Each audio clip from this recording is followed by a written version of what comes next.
Allô, shalom. Amen. Oui. Ah, Shalom, ma soeur Marceline. Oui, shalom. Shalom. Je suis un peu Shalom. grippée, excusez-moi. D'accord. J'avais une préoccupation et que je voulais poser la question au frère Olivier Ok. par On ne te rapport voit pas, à hein, ma soeur. Oui, je suis tellement encombrée, vraiment encombrée dans mon... Qu'est-ce que ça? Ok, vas-y. Écoute, on t'écoute. Ma Vas-y. question était dans le livre de Luc. Dans le Dans livre de Luc, Luc, on va ouvrir le oui, livre de Luc. là où... Oui, le 21, Luc, un instant. On va 21. retrouver le passage. Luc 21. Oui, là où le Seigneur parle de malheur aux femmes qui seront enceintes et il parle de la désolation qui va frapper les nations. Parce que là, c'est comme si j'entendais ça comme si il parlait de cette nation-là, comme si ce qui va se passer uniquement dans cette nation-là, ce ne serait pas dans le monde entier. Alors j'avais besoin de plus d'explications, s'il vous plaît. Luc 21, le verset 23. Oui, il parle de Malheur Judée, donc.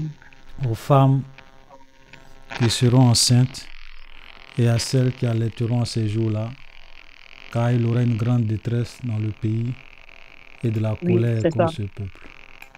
Ce peuple, justement, dans ce Ouais. contexte-là. Ouais. Oui. Non. Ok. Bon, on va aller un peu vite. En fait, la question à laquelle Jésus répondait, je pense même quand tu regardes Matthieu 24, c'était la question concernant la destruction du temple. Donc, les disciples lui ont dit, Seigneur, est-ce que tu vois cette belle construction? Voilà, on parlait du temple de Salomon, qui n'existe pas aujourd'hui, qui a été détruit. Donc, c'est de ce temple-là qu'il parlait pour dire, bon, il regarde la beauté du temple, et Jésus leur dit, il y a un bruit, fermez tous les micros. Voilà. Donc, Jésus va leur dire, voyez-vous, tout cela, il ne restera pas pierre sur pierre que tout cela ne soit détruit. Et maintenant, ils vont poser une question à Jésus. Il dit, Seigneur, dis-nous quand est-ce que cela arrivera. C'est-à-dire que quand est-ce que ce temple-là que nous voyons va être détruit et il ne restera pas pierre sur pierre. Quel sera le signe de ton avènement? Deuxième sous-question. Et quel sera le signe de la fin du monde? Troisième sous-question. Donc, quand vous lisez ce passage, Jésus est en train de répondre à ces trois questions. Donc, il y a des choses dont il a parlé qui se rapportent à la nation d'Israël. Ok? Donc, non seulement à la nation d'Israël, mais spécifiquement ici, à la nation d'Israël. Donc, quand il parle de ce peuple, quand il parle de cette nation, c'est la nation d'Israël. Ok? Et effectivement, en l'an 70, les Romains sont venus. Ils ont détruit Jérusalem. Ils ont détruit le temple de Salomon. Ça a été vraiment un carnage. Voilà. Il y a beaucoup de choses qui se sont passées. Donc, quand Jésus dit, malheur aux femmes qui seront enceintes et à celles qui allaiteront à ces jours-là, il se rapporte à cette époque, en l'an 70. Mais n'oubliez pas, et c'est là que beaucoup de personnes se trompent, c'est que il y a ce que souvent on appelle des prophéties qui ont une double réalisation dans la Bible. Même quand vous lisez les prophéties de Daniel, qui se rapportent à la fin des temps, ou bien même à certains empires, vous allez voir que ces prophéties-là se sont déjà accomplies. Mais ce sont des prophéties qui ont une double réalisation. C'est-à-dire qu'il y a eu une première réalisation des siècles après que Daniel l'ait annoncé. Mais ces prophéties-là aussi se rapportent à la fin des temps. Donc ici, c'est pareil. Il y a des parties qui se sont déjà réalisées, mais ça aura une double réalisation. Regardez ce que Zacharie te dit concernant la nation d'Israël. Nous allons lire Zacharie. Et c'est ce qui fait que souvent, vous allez trouver des gens qu'on appelle ceux qui défendent la doctrine du prétérisme. Des gens qui vont vous dire Jésus est déjà venu. Jésus est venu à l'an 70. En colère, il a détruit Jérusalem. J'ai même fait une vidéo là-dessus. Et ils vont prendre ce genre de passage pour dire, oui, en l'an 70, les Romains sont venus, ils ont détruit Jérusalem. La nation dont Jésus parlait, c'est la nation d'Israël. Donc, toutes ces prophéties-là se sont accomplies, alors que c'est faux. C'est vrai qu'une très bonne partie s'est accomplie, mais ce sont des prophéties qui ont une double réalisation. Il y a une première partie qui s'est réalisée en l'an 70 où le temple a été détruit, mais Jésus n'est pas venu en l'an 70. Donc, à la fin des temps, il aura la réalisation finale. Et même la nation d'Israël. C'est pour cela que le fait même qu'aujourd'hui, il y ait la nation d'Israël qui a été prononcée, proclamée en 1948, la nation d'Israël est née. Tout ça, ce sont des choses, des signes qui prouvent que nous sommes en train d'aller vers la fin. Parce que de la même manière que lorsque Jésus est parti, il y avait l'Empire romain qui existait. De la même manière que lorsque Jésus est parti, la nation d'Israël était là. Lorsqu'il reviendra, la nation d'Israël aussi sera sur place. Et déjà en 1948, on a eu la réalisation de cette prophétie. Donc cette prophétie-là aura une deuxième réalisation.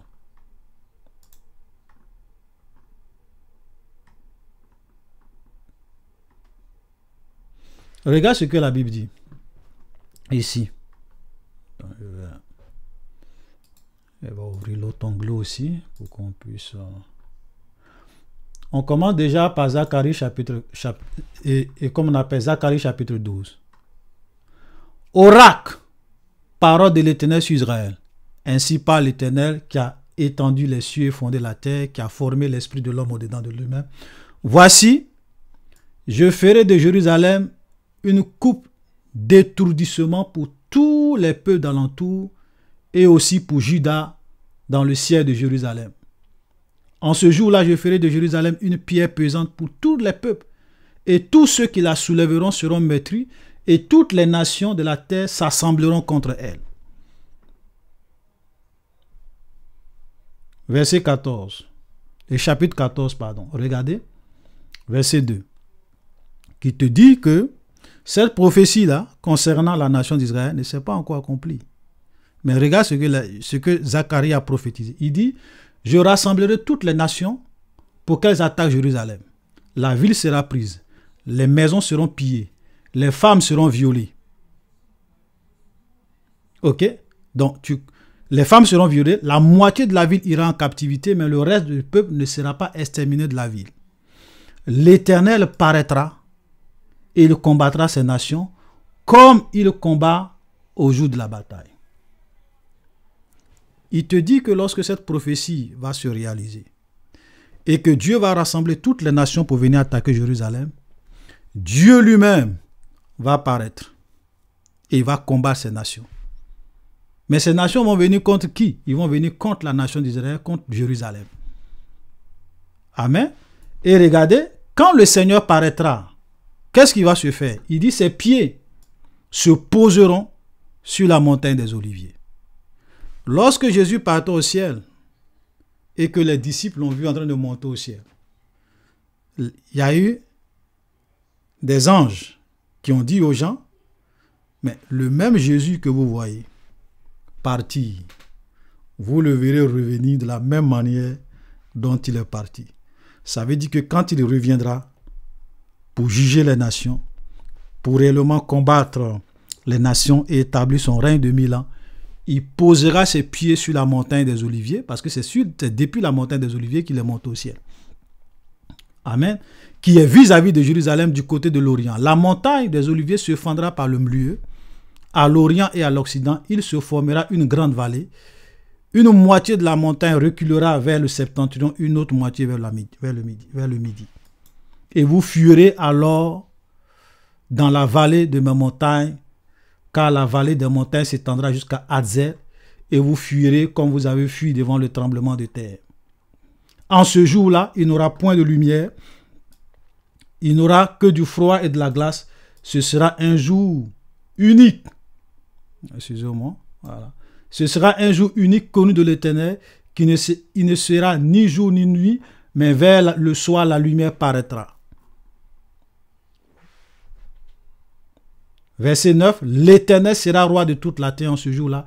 L'Éternel sera le seul Éternel et son nom sera le seul nom.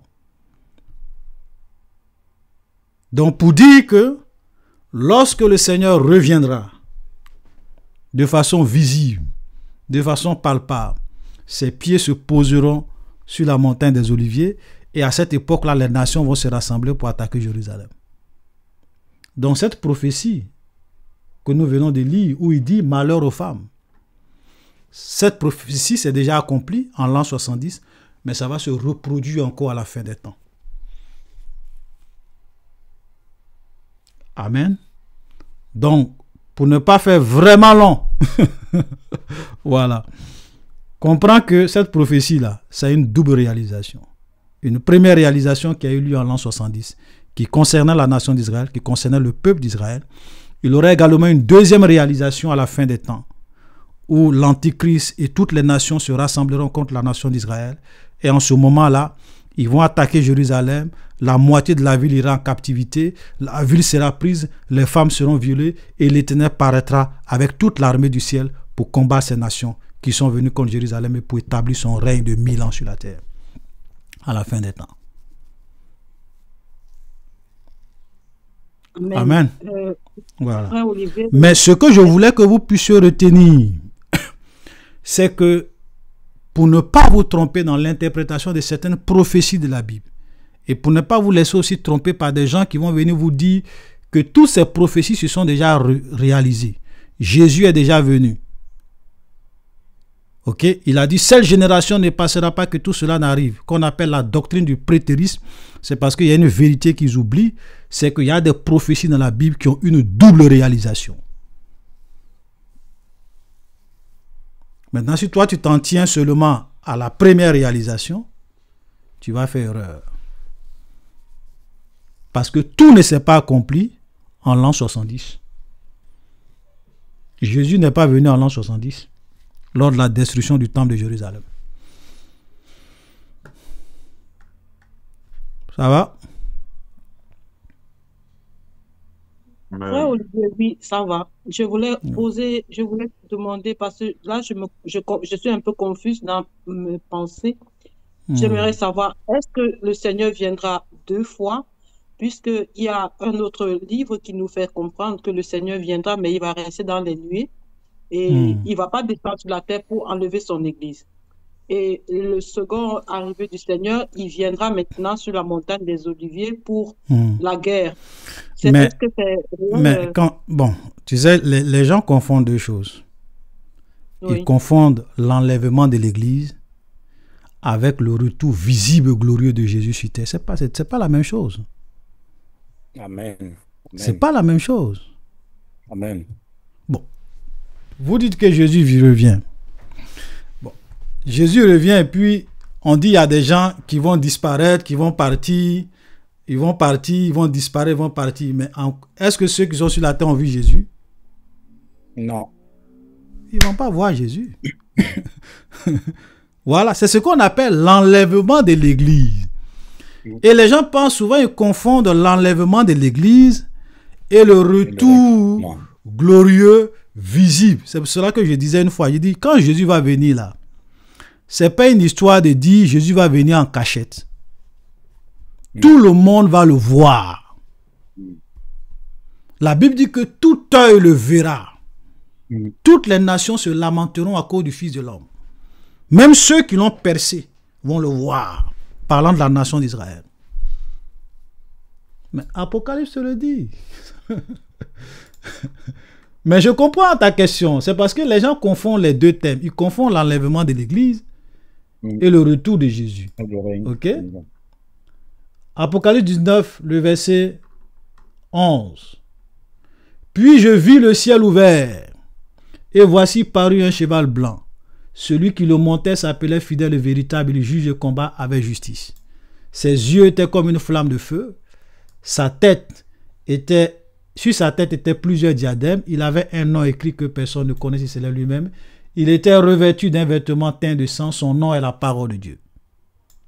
Les armées qui sont dans les cieux le suivaient sur des chevaux blancs, revêtus de fin lin blanc pur. De sa bouche sortait une épée aiguë pour frapper les nations. Il les pètera avec une veille de fer. Il foulera la cuve du vin de l'ardente colère du Dieu Tout-Puissant. Il avait sur son vêtement et sur sa cuisse un nom écrit roi des rois et seigneur des seigneurs. Et je vis un ange.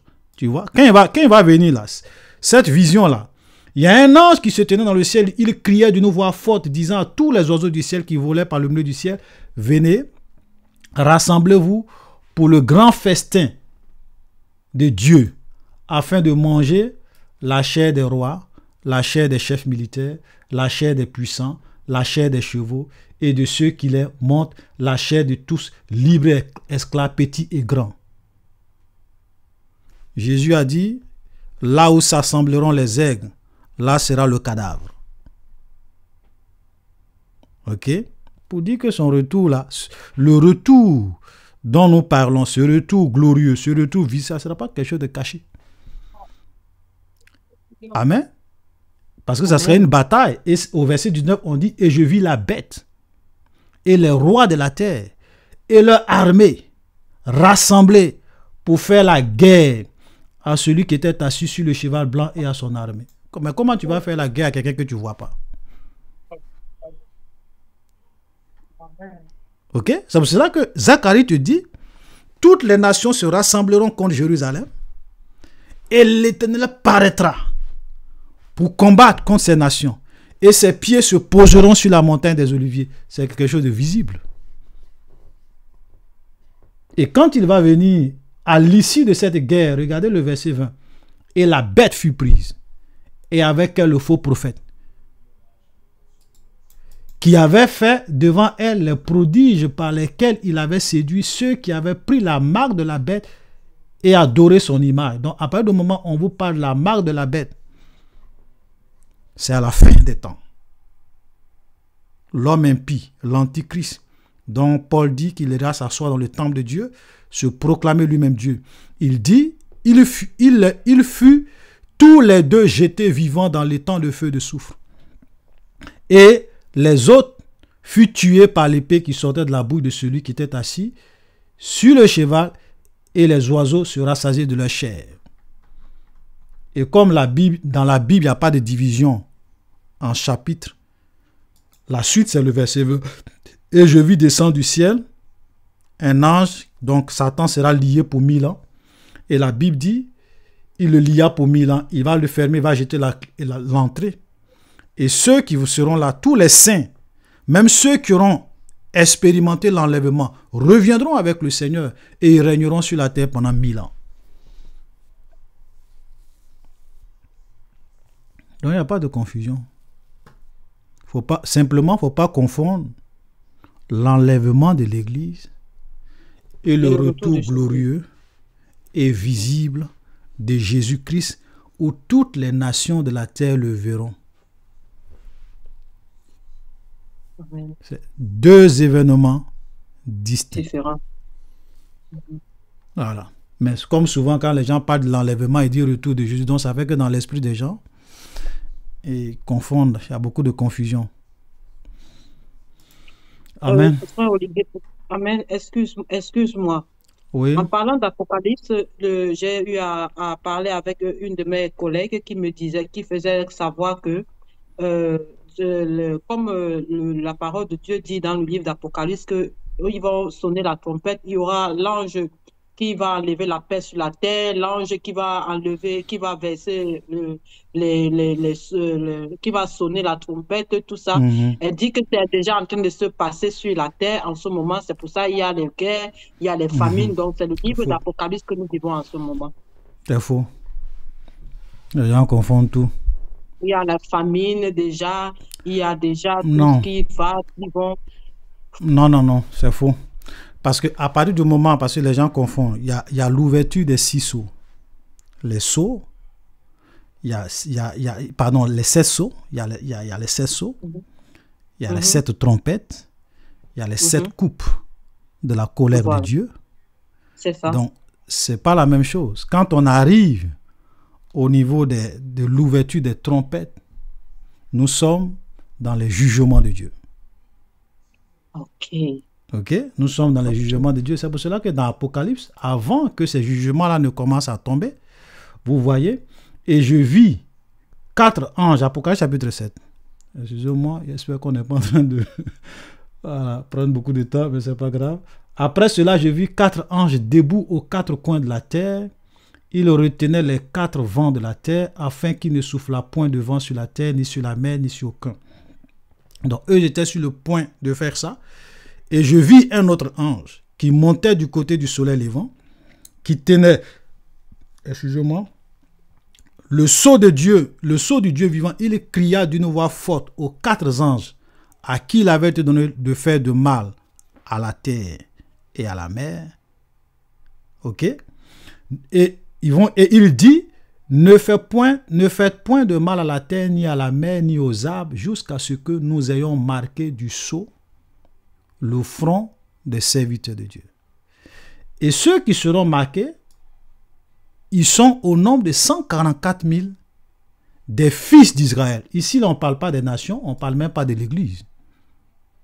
On dit 144 000 de toutes les tribus des fils d'Israël.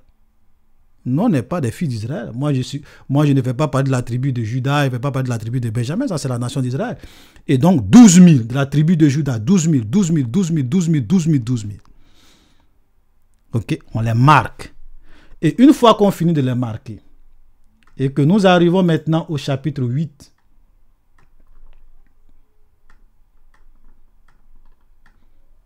il aura l'ouverture du 7e sceau. Quand on ouvre le 7e sceau, on commence maintenant les 7 anges qui sont devant Dieu et qui tiennent les 7 trompettes. Et quand les trompettes vont commencer à sonner là, ce sont les jugements de Dieu. Alléluia. Amen. Voilà. Verset 6 dans Apocalypse chapitre 8, il dit, et les 7 anges qui avaient les 7 trompettes se préparaient à en sonner. Donc quand on arrive sur ça, on est vraiment dans le début des jugements de Dieu sur terre. Là, l'enlèvement aura déjà lieu. Là, ici, là, l'Église ne sera plus là. Parce que ce qui va se passer sur la terre, c'est terrible. Voilà. Ça veut dire que quand ils vont finir de sonner, regardez, le premier ange sonnant de la trompette, il eut de la grêle mêlée de feu jeté sur la terre. Le tiers de la terre fut brûlé, le tiers des arbres fut brûlé, le tiers de tout herbe fut brûlé. Le second ange sonna de la trompette. Quelque chose comme une grande montagne embrasée par le feu fut jeté sur la terre. Le tiers de la mer devint du sang. Le tiers des créatures qui étaient dans la mer et qui avaient vie mourut. Le tiers des navires périt. Le troisième son de la trompette, il eut du ciel une grande étoile ardente comme un flambeau. Elle tomba sur le tiers des fleuves et le tiers des sources d'eau. Le nom de cette étoile était absinthe et le tiers des eaux fut changé en absinthe. Et beaucoup d'hommes moururent par les eaux parce qu'elles étaient devenues amères. Le quatrième, là on frappe maintenant le soleil, la lune, les étoiles, tout ça. Et regardez le verset 13 qui fait peur. Quand les 3 anges finissent de sonner là, l'ange qui vient dit aux habitants de la terre, vous n'avez rien vu encore. Si je veux paraphraser, il dit, ce qui vient de ça, c'est un échantillon. C'est-à-dire que ce qui arrive là, vous n'avez même pas idée. Parce qu'il dit, je regardais, j'ai entendu un aigle qui volait du milieu du ciel, disant d'une voix forte, malheur, malheur, malheur aux habitants de la terre, à cause des autres trompettes, à cause des autres sons de la trompette, des 3 anges qui vont sonner. Pour dire que ce que vous venez de voir là, ça c'est échauffement. Dieu n'a... Vous savez que ça c'est petit, on frappe, beaucoup de gens sont morts parce que les étoiles tombent, la terre, plein de catastrophes bizarres, naturelles, des phénomènes. Ça veut dire qu'on va arriver à une époque où les gens vont même plus comprendre ce qui se passe sur la terre. Mais ce n'est pas naturel, c'est Dieu lui-même qui va décider d'agir pour punir les hommes à cause de leurs abominations. Et là, on te dit, après quand les 4 anges vont finir de sonner trompette, l'ange vient dire, oh, mais les habitants de la terre, oh là là, vous pleurez déjà, ça vous fait mal, mais vous n'avez rien vu encore. Attendez, ce qui arrive là même, c'est grave. Mais frère Olivier, excuse-moi, ça c'est après l'enlèvement, hein? Bien sûr. Je sais qu'il y a beaucoup de débat, de discussion là-dessus, mais ce qui est admis, peut-être que vous allez pouvoir avoir d'autres versions, c'est que lorsque nous arrivons dans les jugements de Dieu, l'Église n'est plus là. L'Église sera enlevée. L'Église n'est plus là. Tout à fait. Ouais. Tout à fait. Maintenant, ceux qui vont Tout rester, à fait. ils vont subir la colère de Dieu. Ceux qui ne seront pas enlevés, Oui, ils vont subir la colère de Dieu. c'est très juste. Donc, c'est pour cela que nous devons être prêts pour que on puisse faire partie de l'enlèvement, parce que c'est qui s'en vient. Et puis, vous voyez que on a déjà fait tout ça, on a déjà fait des études là-dessus. Hein. Vous voyez qu'au milieu de tout ça, arrivé à un moment donné, il y a les 7 tonnerres qui vont faire entendre leur voix. Et la voix de ces 7 tonnerres, ce sont aussi des jugements. Mais on dit à Jean, il ne faut pas écrire. Jean était, parce que Jean lui l'a entendu, il sait. De la même manière, il a vu les 7 trompettes, les 7 coupes. Il savait ce que les 7 tonnerres ont dit. Mais quand il était sur le point d'écrire, on lui a dit, Jean, il ne faut pas écrire, scelle ce qu'ont dit les 7 tonnerres. C'est-à-dire que ça, ce sont des surprises. Parce que je suis sûr que quand tout ça va commencer à arriver, les gens vont venir lire la Bible. Ils vont prendre Apocalypse. Ah, il y a eu tant, il y a eu tant, ah, il y a eu tant. Les sept dernières trompettes vont sonner. Ils vont penser qu'ils savent tout. Mais les 7 tonnerres est une surprise parce que vous ne savez même pas ce qu'il y a dans les 7 tonnerres. Peut-être même que c'est plus terrible que ce que vous voyez là. Alléluia. Donc c'est pour dire que la fin des temps sera un temps. C'est pour cela que Jésus dit, vous voyez, il y a une expression que Jésus a utilisée dans Matthieu. Je vais lire ça. Parce que souvent on lit, mais on ne comprend pas. Matthieu 24. Jésus a dit quelque chose. Il dit, je vais chercher. Regardez Matthieu 24, le verset 21. Jésus dit, alors la détresse sera si grande qu'il n'y a point eu de détresse pareille depuis le commencement du monde jusqu'à présent et qu'il n'y en aura jamais. C'est Jésus qui dit. C'est-à-dire qu'il dit ce qui va venir là. Il n'y a jamais eu ça sur la terre. Et ce que les gens vont vivre, ça ne va plus jamais se reproduire. Ça va dépasser l'entendement des hommes. C'est-à-dire que tout ce qui s'est passé au temps de Noé, c'est petit. Tout ce qui s'est passé au temps de Lot, c'est petit. Tout ce qui s'est passé, tous les jugements de Dieu que vous pouvez lire dans l'Ancien Testament, c'est rien. Ce qui arrive, la terre n'a jamais expérimenté ça. Il n'y a jamais eu de détresse comme ça. Depuis que le monde existe. Voilà. C'est pas pour faire peur, hein, mais c'est la parole de Dieu. Alléluia. C'est pour cela qu'on dit aux gens, quand l'église va partir, les vannes de l'enfer vont s'ouvrir sur la terre. C'est-à-dire que le diable aura feu vert.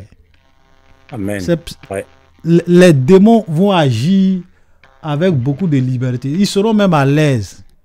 Il dit, Dieu nous a donné notre temps pour travailler. Ici, la personne va venir nous embrouiller. Je vous chasse au nom de Jésus. Satan, tu es vaincu. Tout ça là. C'est notre époque. C'est notre règne. Donc, tu vas dire au nom de Jésus. Le démon va te dire, mon frère, vous laissez au nom de Jésus là. C'est notre époque. Parce voilà, que j'ai dit ça. Mais c'est quelque chose qu'on ne sait pas. C'est que ça sera quelque chose qui va nous dépasser. On n'a jamais vu ça. Le monde n'a jamais connu ça. Alléluia. Excuse-moi, frère Olivier. Oui. Frère Olivier, excuse-moi d'intervenir comme ça. À cette époque, étant donné que l'Église sera déjà enlevée, le Saint-Esprit ne sera plus là. Non, bon, c'est vrai que c'est peut-être par abus de langage, on dit que le Saint-Esprit sera plus là. Mais le Saint-Esprit est toujours là. Le Saint-Esprit ne peut jamais cesser d'être là, parce que Dieu il est partout. Oui, puisque... Bon, mais sauf que, parce que Paul même dit, et que dans 2 Thessaloniciens, il dit, il faut que celui qui retient l'impie ait disparu. Mais c'est pas qu'il est en train de parler de cesser d'exister, mais c'est une manière de dire, il va réellement restreindre sa puissance, ou bien il va en quelque sorte laisser faire les choses. Ok? Même à cette époque, il y a des gens qui vont se convertir. Hein.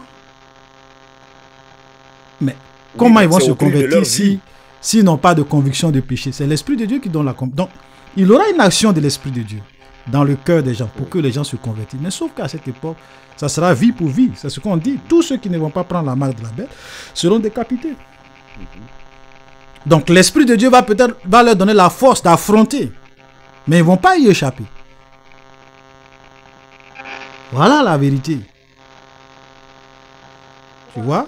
Donc, le Saint-Esprit sera là. Mais, si je veux prendre une image, il croise les bras.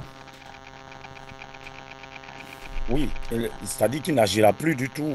Il n'agira plus comme il agit aujourd'hui au temps de l'Église.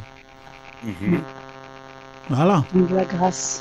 Voilà, c'est pour cela que souvent certains vont vous dire le Saint-Esprit ne sera plus là. Mais c'est un abus de langage. Le Saint-Esprit est toujours là. Le Saint-Esprit ne peut pas cesser d'être là. Dieu est partout par son esprit.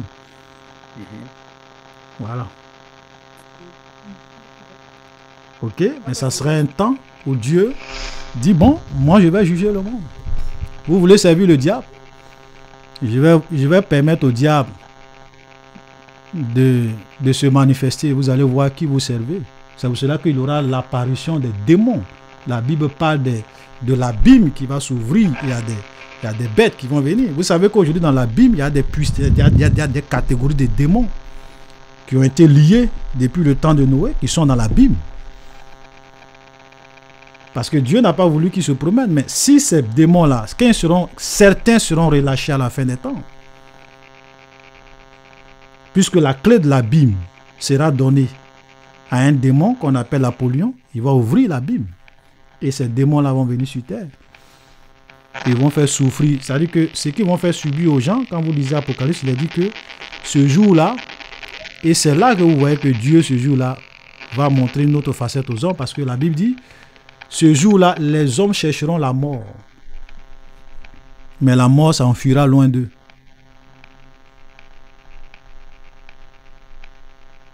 Ouais. Ça sera terrible, hein? Amen. Ouais. C'est-à-dire que même moi-même, je dis ça comme ça, mais c'est juste une image, hein, parce que personne ne sait en réalité ce qui s'en vient, parce que nous, on parle par rapport à certaines images que nous voyons dans le livre de l'Apocalypse, mais ça sera plus terrible que ça. Si Jésus même dit que la détresse sera si grande qu'il n'a jamais eu de pareil depuis que le monde existe, et qu'il n'y en aura jamais, imaginez.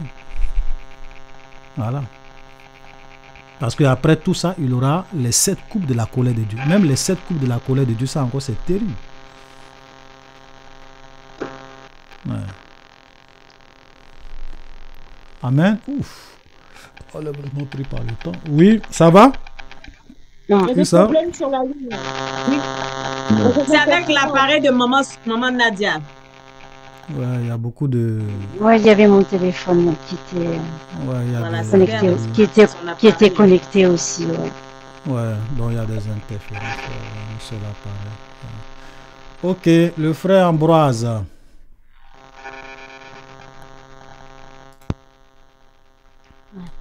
Oui, shalom. Shalom. Ouais. Shalom, frère Olivier. C'était une question sur Adam. Il y a quelques semaines, tu as parlé de Ève dans 1 Timothée 2,15. Comme quoi. 1 Timothée 2,15. Un instant, on va trouver. 1 Timothée 2, le verset 15. Oui, ouais, c'est ça. Elle sera néanmoins sauvée en devenant femme. Ouais. Mais elle sera sauvée en enfantant. Mais je voudrais savoir, et Adam, est-ce qu'elle sera sauvée alors? Ah, Adam. Ouais. Moi, personnellement, même si la Bible ne l'affirme pas, je pense quand même que Adam, il s'est quand même repenti. Il a quand même reconnu qu'il avait mal fait. Et pour moi, même si la Bible ne le dit pas de façon claire, parce qu'il y a des choses que la Bible, on peut toujours spéculer là-dessus, on peut avoir raison, on peut avoir tort, mais moi personnellement, je pense que Adam quand même, il s'est repenti et Dieu lui a pardonné son iniquité. Voilà. Même si je n'ai pas de preuves, ok, mais je le dis comme ça. Parce que je suis sûr que, vous savez, souvent, Adam, quand il mangeait l'arbre de la connaissance du bien et du mal, je suis sûr qu'il ne pensait pas que les conséquences de son acte allaient être aussi graves. Ok? Mais quand lui-même, il a vu toutes ces conséquences, certainement, voilà, que il s'est vraiment humilié devant le Seigneur. Voilà. Parce que c'est pas écrit. Voilà, même si c'est pour cela que j'ai dit on peut toujours spéculer, même si c'est pas écrit. Voilà, on peut peut-être imaginer, on peut peut-être voilà. Mais c'est Dieu seul qui a la certitude absolue. Qui, si Adam ne sauve ou pas, si Ève ne sauve pas, voilà. Parce qu'on sait que Ève il est sauvée parce qu'il a enfanté. Oui, certainement. Moi personnellement, j'ai pas de. C'est vrai que on spécule, mais moi, je suis sûr. Moi, c'est ma conviction. Je suis sûr que Adam est sauvé parce que même tous les grands patriarches, Adam n'est pas devenu comme Caïn. Tu vois. Même après, il a mis au monde Sept. Ok, Sept qui était à son image, à sa ressemblance, mais donc même la lignée du Messie vient de la lignée de Sept, qui était aussi le troisième fils de Adam, ainsi de suite. Voilà, donc certainement, toute cette notion de Dieu, de la crainte de Dieu, c'est lui qui a transmis ça à ses enfants, à Sept. Sept aussi a transmis à ses descendants, jusqu'à même c'est arrivé sur Enoch. Enoch était quelqu'un qui craignait tellement Dieu que la Bible dit qu'il a été enlevé. Voilà, qui lui a enseigné tout ça. Certainement, ce sont cette crainte de Dieu, tout ça, c'est ses parents qui lui ont enseigné ça. Voilà, que Dieu existe, qu'il faut le craindre. Voilà, si nous sommes dans cet état, c'est parce qu'on a fait ça, qui a fait qu'à cause du péché, on est là aujourd'hui. Donc vous, à votre tour, craignez Dieu. Voilà. Vous savez, des parents qui ont souvent vécu certaines choses, ils sont mieux placés pour éduquer les enfants dans la bonne voie. Pour ceux qui veulent vraiment comprendre. Alléluia. Amen. Voilà. Oui. Oui, frère Guélaté, tu veux dire quelque chose? Oui, en fait, je voulais dire que Ève ne peut pas être sauvée sans que Adam soit sauvé. Sans qu'Adam soit sauvé. Oui, ça c'est tellement évident parce que quand dans Timothée, Paul est en train de parler pour dire que c'est la femme qui a été séduite, il répond à la question en même temps. Certainement, les gens diront que, mais comme elle a été séduite, est-ce qu'elle sera sauvée? Donc, il répond à la question, il dit qu'elle sera sauvée en enfantant, justement parce que Jésus vient, voilà, pour de la vraiment postérité de la femme. Voilà, de la postérité de la femme. Donc, Ève qui est, je vais dire, une partie de Adam, ne peut être sauvée sans que Adam soit sauvé. Donc, normalement, je vais dire que c'est quelque chose dont on est convaincu. Ouais. Quelque chose dont on est convaincu. Et puis, c'était quand même un couple aussi. Hein. Voilà. Et puis, comme on a l'habitude de le dire, hein, le Seigneur, son objectif, ce n'est pas de nous amener à l'enfer. Voilà. Ce n'est pas de nous emmener à l'enfer. Donc, tout ce qu'il désire, c'est que nous soyons sauvés. Et eux, par exemple, contrairement à nous, ils n'ont pas eu peut-être quelqu'un pour leur donner des conseils, pour les interpeller à travers des prophètes, des évangélistes, des enseignants et tout et tout. Et j'étais en communion directe avec le Seigneur et ils ont commis ce péché-là. Donc, quand le Seigneur les chasse du jardin et que même ils se voient nus, c'est un peu comme une prise de conscience. Donc, quelqu'un qui prend conscience déjà de son état, certainement, même si la Bible ne va pas détailler tout, mais quelqu'un qui prend conscience, bien évidemment, qui finira par se repentir et puis se conformer à la volonté de son Père. Amen. Amen. Voilà, donc ça c'est une vérité. Voilà, il ne faut pas douter. Adam et Ève sont sauvés. Et je pense que, frère Olivier, oui, je pense quand même que Adam qui est le premier homme, je pense quand même que s'il n'était pas sauvé, je pense que le Seigneur la Bible en aurait quand même parlé. La Bible aurait quand même dit à la fin de sa vie un peu que bon, voilà, Adam a fait ceci, Adam a fait cela, donc voilà, il n'a pas été agréable à Dieu après, tout et tout. La Bible aurait détaillé, hein, après le péché du Jardin d'Éden, où les deux ont été frappés, et tout et tout et tout. Si Adam avait continué dans cette vie de désobéissance, je pense que la Bible l'aurait quand même détaillé qu'après ça, Adam a continué à désobéir et tout et tout et tout, et puis bon, voilà quoi. Voilà, je pense que ça, il a mal commencé, mais il a bien terminé. Je pense. Voilà. Voilà. Donc, voilà ce que je voulais dire. Amen. Merci, la sœur Adélaïde. Ta question.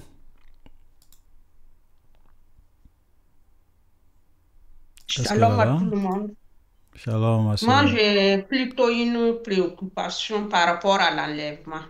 Oui. Parce que si je regarde nos vies maintenant, c'est travail, travail, travail. Est-ce que nos préoccupations ne vont pas nous faire rater l'enlèvement? Parce qu'on est tout le temps empêtré dans le travail, il n'y a pas de vie. Toujours c'est travail, travail, rien que le travail. Ouais. Est-ce qu'on ne risque pas de rater l'enlèvement si ça continue comme ça? Ah. Bon, je ne sais pas, frère Gégé. Frère Guélaté. Ouais. Dans la préoccupation de nos soeurs. Je ne sais pas si j'ai vu cette question-là quelque part. Je ne sais pas si c'est à moi elle avait posé ça ou je ne sais plus trop. Moi, je vous raconte une anecdote rapidement. Oui, oui. Quand on était au lycée, puis on parlait toujours du retour de Jésus, on avait un frère qui dit, oh, mais pourquoi on va même à l'école? Jésus revient bientôt, on doit vraiment se consacrer à servir. Donc pour lui aller à l'école, tout ça c'était vraiment une perte d'état. Voilà. Mais ça, je vous parle d'une histoire qui se passe avant, peut-être vers les années, je ne sais pas s'il faut dire 2000, ou un truc comme ça. Mais aujourd'hui, ça fait 25 ans, on est tous sur terre en gros. Donc si on avait arrêté l'école tôt, parce que Jésus venait, vous imaginez. Dommage technique. Oui, mais en même temps, le Seigneur nous avertit dans 2 Pierre 3, verset 9, où il dit le Seigneur ne tarde pas dans l'accomplissement de ses promesses, comme certains le pensent.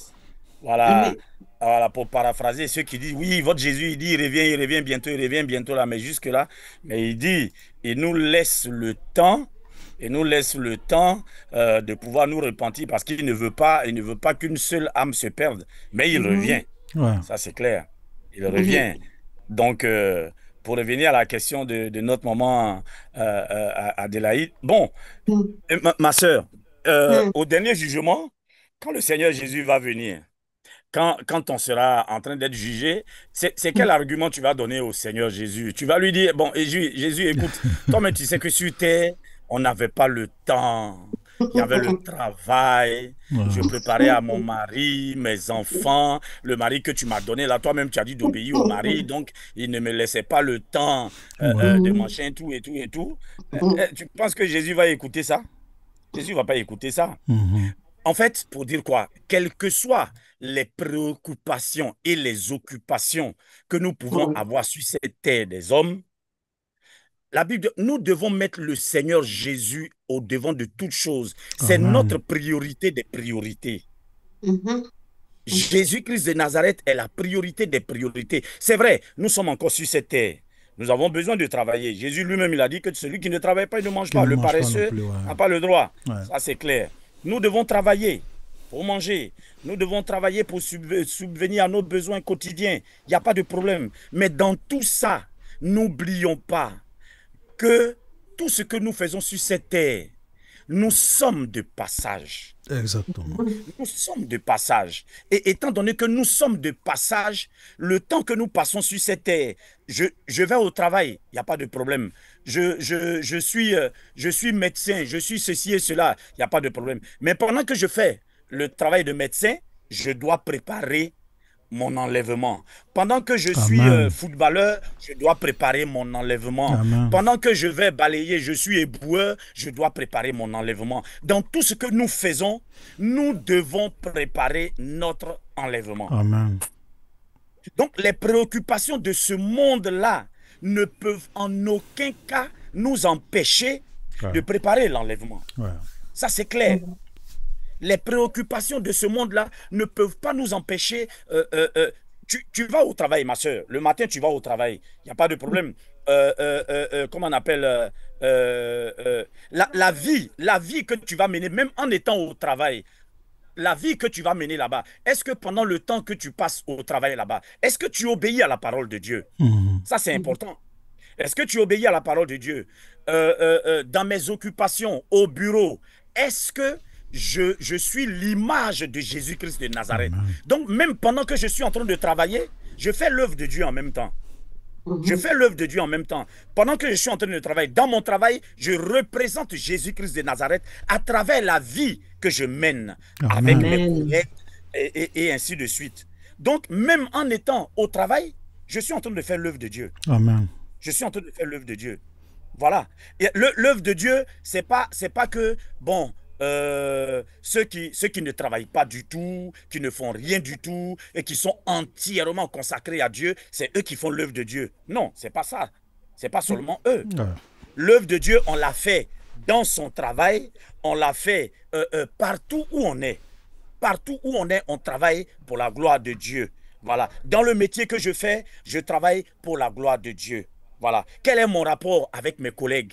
Est-ce que, avec mes collègues, je reflète vraiment l'image de Dieu? Est-ce que je suis un témoin de Jésus-Christ de Nazareth dans mon travail, dans mes occupations, dans ma belle famille, dans ma famille, partout où je vais? Est-ce que je suis l'image de Jésus-Christ de Nazareth? C'est sur ça que le Seigneur va se baser. Donc, quel que soit le travail qu'on fait, le travail sur le humain que nous sommes en train de faire, en même temps que nous travaillons pour nous nourrir, nous sommes en train de travailler en même temps pour préparer notre ciel. Donc, les occupations et les préoccupations de ce monde ne peuvent pas être un prétexte pour dire que, ah Seigneur Jésus, je n'ai pas eu le temps, c'est pour ça. Même si tu n'as pas le temps d'aller évangéliser à cause de ton travail, c'est vrai. Mais est-ce que, je le répète encore, ton travail où tu es là, est-ce que la vie que tu mènes là-bas reflète la gloire de Dieu? Voilà. Je n'ai pas le temps d'aller évangéliser, je n'ai pas le temps d'aller prêcher, je ne suis pas à plein temps, il n'y a pas de souci. Mais là où je travaille là, est-ce que ma vie est un témoignage? Est-ce que ma vie emmène mes collègues à donner leur vie à Jésus-Christ de Nazareth? C'est ça l'œuvre de Dieu. Amen. Voilà, c'est ce que je voulais dire. Amen. Amen. Amen. Amen. Oui, moi je voulais rassurer la sœur. Je voulais rassurer la sœur parce que la question qu'elle se pose là, Jésus heureusement a répondu à la question dans la Bible, dans Matthieu 24. Vous voyez, en fait, je comprends sa préoccupation parce que c'est la même chose, hein, les gens demandent à Jésus quel est le jour de ton retour. Parce que les gens se disent que quand Jésus reviendra, c'est ceux qui seront en train de prier, en train d'être dans une église, en train de lire la Bible. C'est ceux-là que Jésus viendra prendre. Donc, les gens se posent la question. Là, s'ils savent le jour, ils connaissent l'heure, tout le monde va abandonner ses occupations. Et puis maintenant, chacun va se mettre maintenant à attendre Dieu. Vous voyez. Or, en posant cette question aussi, les gens veulent jouer à la ruse. C'est-à-dire que quelqu'un qui a l'habitude de vivre dans le péché, il vit dans le péché jusqu'à ce que l'heure de l'avènement de Jésus soit. Et puis maintenant, il va se repentir. Et puis se repart rapidement, il s'apprête. Et on va lire rapidement Matthieu 24, à partir du verset 36. Et la sœur va vraiment comprendre sa question. La Bible nous dit à partir du verset 36. Pour ce qui est du jour et de l'heure, personne ne le sait, ni les anges des cieux, ni le Fils, mais le Père seul. Ce qui arrivera du temps de Noé arrivera de même à l'enlèvement du Fils de l'homme. Le verset 38. Car dans les jours qui précédaient le déluge, les hommes mangeaient et buvaient, se mariaient et mariaient leurs enfants, jusqu'au jour où Noé entra dans l'arche. Et il ne se doutaient de rien jusqu'à ce que le déluge vienne et les emportait tous. Il en sera de même à l'avènement du Fils de l'homme. Alors, deux hommes qui seront dans un champ, l'un sera pris et l'autre laissé. Et deux femmes qui moudront la meule, l'une sera prise et l'autre laissée. Veillez donc, puisque vous ne savez pas quel jour votre Seigneur viendra. Alléluia. Amen. Vous dites quoi? Vous dites que quand on dit que deux hommes seront dans un champ, ils sont en train de travailler. On ne va pas dans un champ pour dormir, pour louer le Seigneur, pour prier. Alléluia. Quand on dit deux femmes seront en train de moudre, elles sont en train de travailler. Et l'une sera prise, l'autre sera laissée. Pour dire quoi? Pour dire que quand le Seigneur viendra, voilà, chacun sera peut-être occupé à quelque chose d'autre. Ça sera l'heure de prière de d'autres personnes. Ça sera l'heure où d'autres sont en train de travailler. La preuve, pendant que nous sommes ici en train d'adorer le Seigneur, d'autres ont fini le culte. Ils sont en train de vaquer à d'autres occupations. Vous voyez, pendant que moi, peut-être mon programme de prière, c'est à 18h. Quand il est 18h chez moi, il n'est pas à 18h chez le frère Olivier. Il n'est pas à 18h chez la soeur Agnès. Alléluia. Amen. Donc, je veux dire que chacun, puisque les heures ne sont pas conformes, il y a tellement de paramètres dans la vie sur terre que, bon, la seule chose, je veux dire que, ou bien la condition sine qua non qui nous donne d'être, je veux dire, admis à l'enlèvement, c'est la vie de sainteté.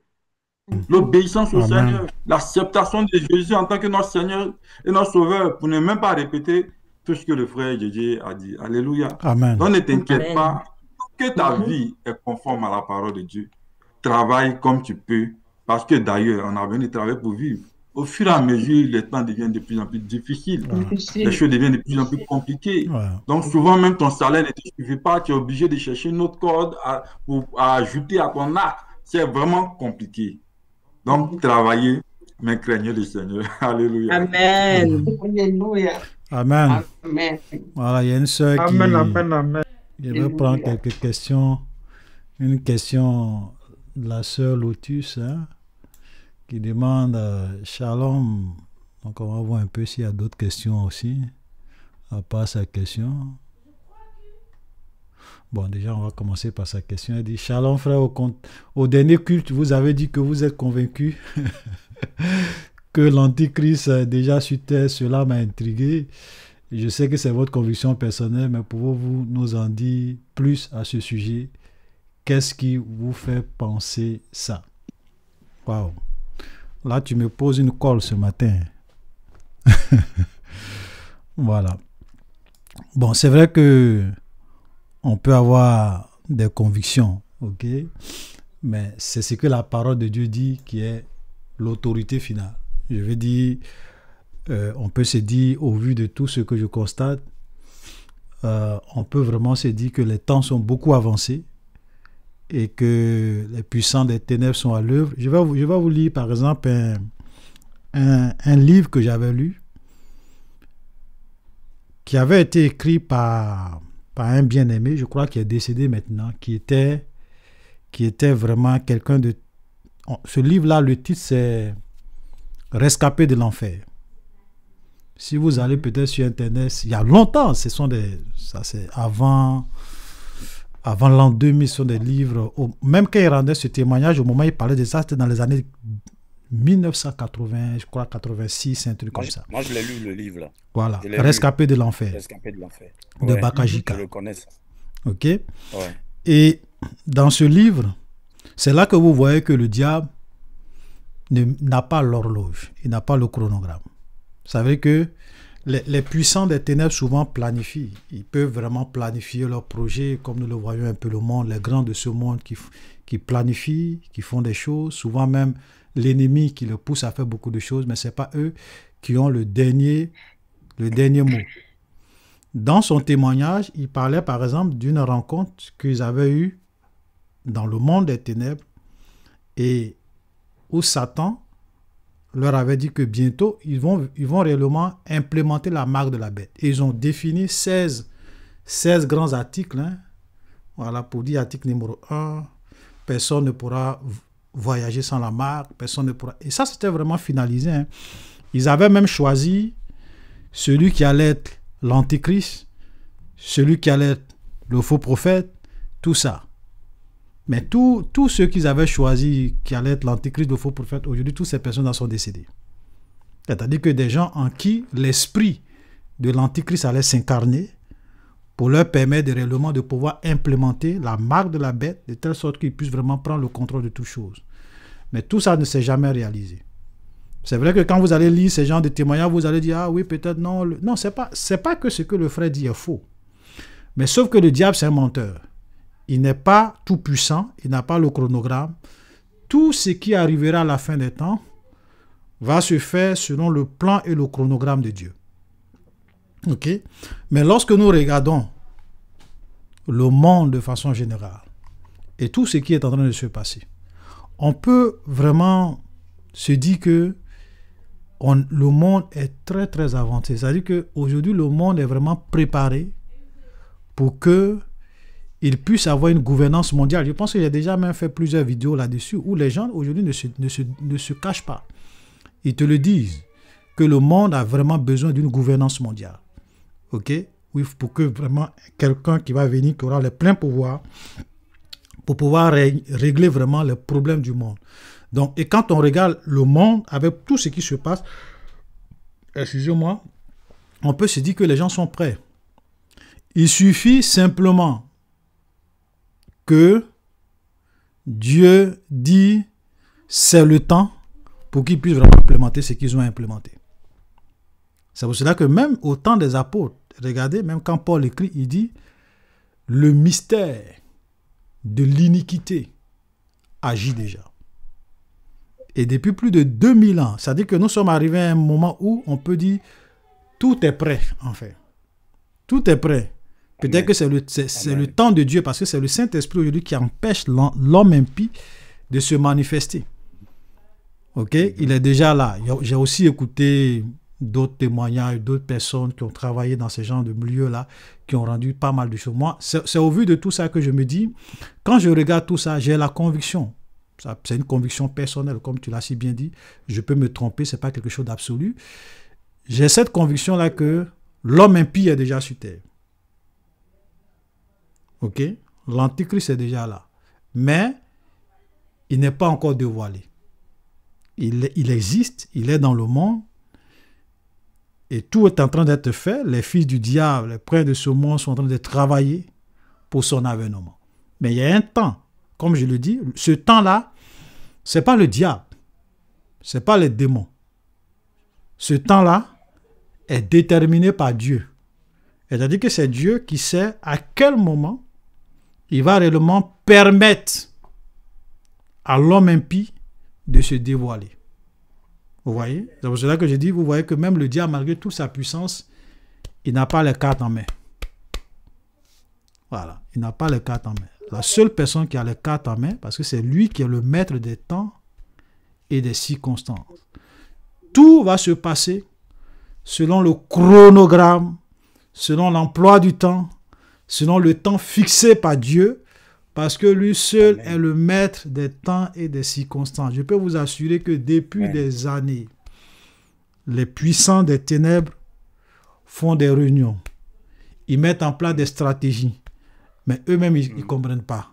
Malgré tout leur plan, arrivé à un moment donné, il y a quelque chose qui se passe. Et ça fait qu'ils sont obligés de reporter leur échéance. Il y a quelque chose qui se passe.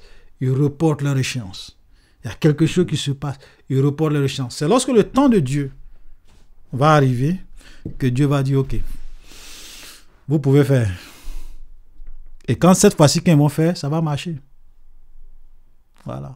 Le monde est déjà... Regardez un peu ce qui s'est passé pendant le Covid. Vous pensez qu'aujourd'hui, le monde n'est pas prêt à accueillir l'homme impie? Si. Tout est prêt. Si. On est aujourd'hui un village... La Terre, c'est un village planétaire. Un truc qui se passe, ça affecte tout le monde. Les réseaux sociaux, Internet, aujourd'hui... Il Il n'y a pas quelque chose qui va se passer dans le monde que tu ne peux pas savoir. Tout sera divisé à un instant T donné. Les gens seront au courant. Donc, je veux dire, il y a tellement de choses. Et quand vous regardez même aujourd'hui, même l'IA, l'intelligence artificielle, la technologie, et on ne sait même pas ce qui s'en vient demain. Avec les casques de réalité virtuelle, ce qu'on appelle le métaverse, où on pourra même se projeter dans un monde parallèle, je veux dire, on est trop avancé pour que l'homme impie soit là. La seule chose qui peut peut-être bloquer les choses, c'est Dieu. C'est tout. Voilà.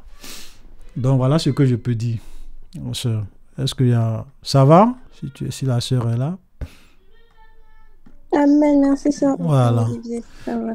On va voir s'il y a d'autres questions dans les commentaires. Oh, il est déjà l'heure. Hein? Ok. Donc on va s'arrêter là pour aujourd'hui. Voilà, soyez bénis. Il y a noté. Oui. Voilà. Je pense que comme il est déjà l'heure, on va reprogrammer ça pour le dimanche prochain. Ouais. Ok. D'accord. Donc et puis on a quand même fait aussi pas mal de vidéos hein, sur la fin des temps. On a même tout ce que j'expliquais rapidement concernant Zacharie, tout ça. On a fait une vidéo un peu détaillée là-dessus. La dernière guerre mondiale. Je vais voir si on va voir ça. Si vous allez sur la chaîne de l'église, je vais vous montrer. Attends, je vais partager. Donc pour que les gens puissent voir.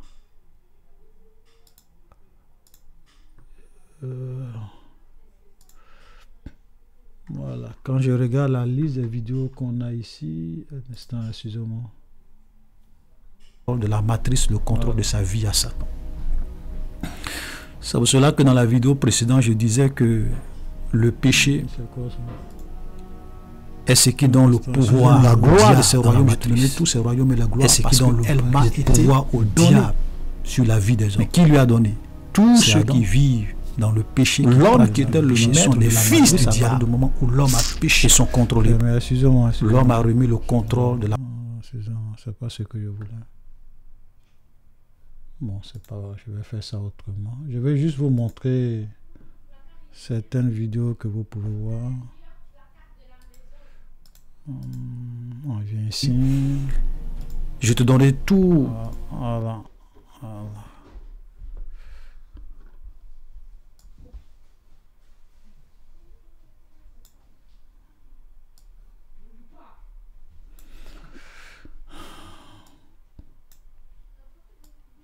Quand vous venez sur notre chaîne, vous avez vidéo, vous avez live. Ça, c'est tout ce qui est live. Vous avez vidéo. Attends, je vais agrandir un peu pour que vous puissiez voir. Donc, pour ceux qui veulent vraiment rechercher certaines de nos vidéos, n'hésitez pas.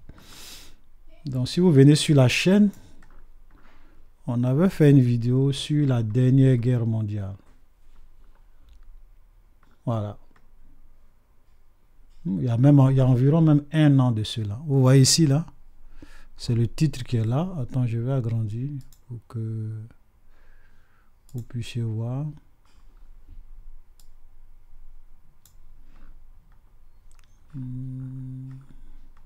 Voilà, attends, voilà, ok, c'est cette vidéo-là.